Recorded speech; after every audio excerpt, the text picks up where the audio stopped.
I don't know what's going to happen, but I'm willing to work as hard as I can. There is no past, there's no future, there's just this moment right here. If I did that, if I can get through that, like, come at me. Changing how I saw myself, like as a man, not just as an athlete. It's okay that I struggle.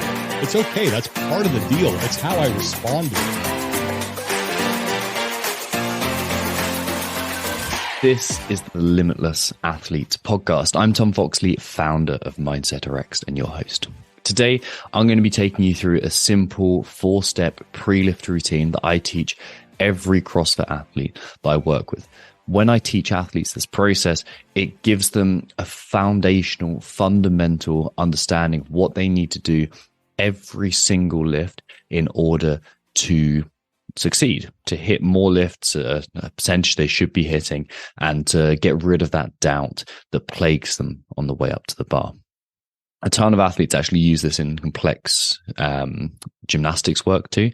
So if they are around the kind of 1 or 2 muscle up range, that's what they're doing. If they're doing more complex gymnastic skills, that's what they do. Handstand press ups, if they're doing like deficit. So that really helps them too. So if you apply this, I guarantee it will have that kind of effect and help for you too. So today I'm going to show you how to bite.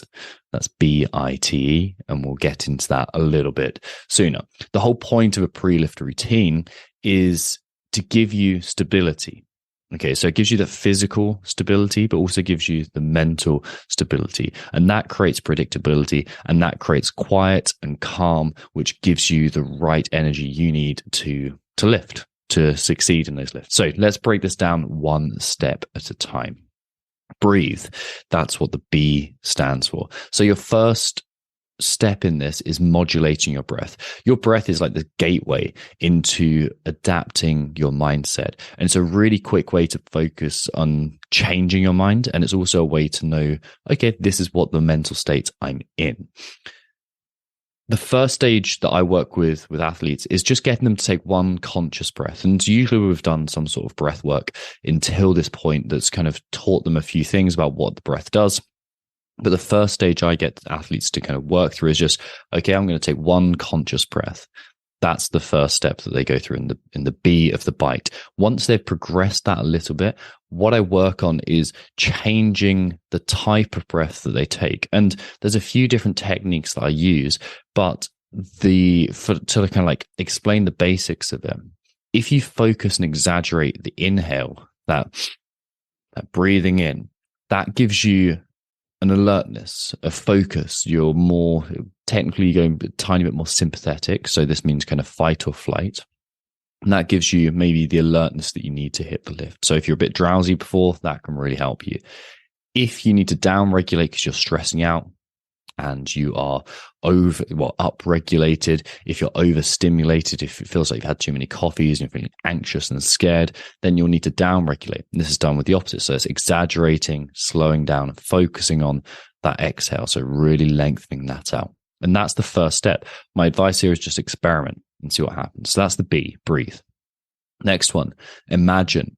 Okay, imagine is basically a word for visualization. I like the word imagine because it gives you the idea of a full sensory experience, not just the visual element of it. So the step here is the athlete really engages in imagining the kind of mental and the physical state that they need to be in to perform the part of the lift that they find toughest. So really common example of this is you pull under the bar too soon. You don't hit that triple extension and you just rush it and pull under. So an athlete in this case would just simply imagine that full extension. They'd feel that in their sensation of their body, and they'd pull under and imagine pulling under the bar. This is just like getting practice reps in. It's reminding your body what it needs to do before you even start. And it kind of, if you're imagining successful reps, it fills up that space where you could be imagining failed reps. And this is a skill. You need to work on it. And my advice is working outside the gym before you lift, before you even like take it inside the gym. It's best in a low complex environment to learn these kind of things. So it's a skill to develop. The next stage is technical. Okay. Technical means just say your technical cue. You probably work with a coach, or you probably have an idea of what you need to be doing to improve your lifting. So this isn't my stage to jump in and tell athletes what to do differently with their lift, because they know it already. So it could be like quick elbows or snappy hips. It's whatever you need to be doing, and just simply a case of repeating a short, sharp phrase that reminds them that they need to whip their elbows through the bar, or pull down more aggressively on the bar, or be patient in the first pull, whatever it is for them that works.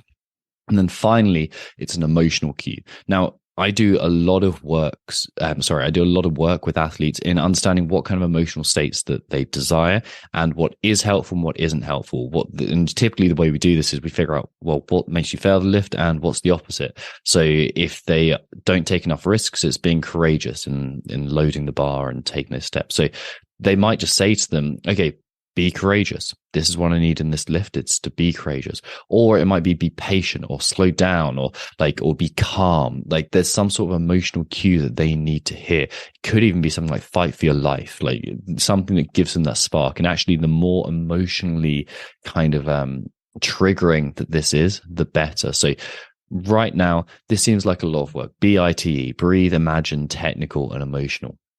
And it seems like it's going to be a huge amount of work to implement this. But if you implement it consistently, it becomes smooth, it becomes easy, and you do it almost in an instant. It just happens like that. So it happens in 1 or 2 seconds whilst you're doing that breath, that conscious breath. And that is all you need to be doing. So I hope you enjoyed the show. It's a short, sharp, actionable episode. And I want you to be getting out there and to try this.